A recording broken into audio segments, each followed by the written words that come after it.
பிஸ்மில்லாஹிர்ரஹ்மானிர்ரஹீம். துருசுல் லுகத்தில் அரபியாவிலே நாம் முதல் பாடத்தின் அடுத்த பகுதியை பார்க்க போகிறோம்.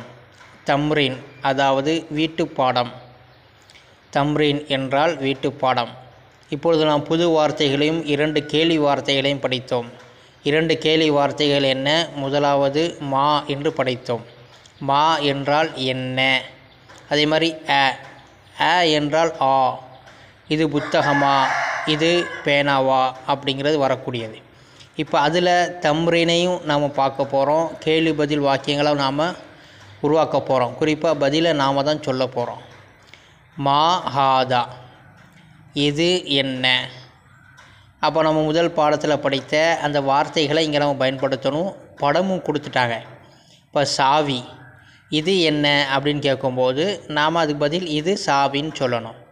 அப்போ இது சாவி அப்படிங்கிறதுக்கு இதுக்கு என்ன? ஹாதா. இங்கே ஹாதா இருக்குது. அந்த ஹாதா அப்படிங்க போட்டுற வேண்டியதான், ஹாதா. சாவிக்கு அரபியில் என்ன பார்ப்போம். சாவிக்கு அரபியில் என்னன்னு பார்ப்போமா? என்ன கொடுத்துருக்காங்க சாவிக்கு பாருங்கள். மிஃப்தாஹுன். என்னதுங்க? மிஃப்தாஹுன் சாவி. இப்போ பாருங்கள், ஹாதா மிஃப்தாஹுன், இது சாவி அப்படிங்கிறத நாம் இங்கே எழுதணும். என்ன எழுதணும்? ஹாதா மிஃப்தாஹுன், இது சாவி.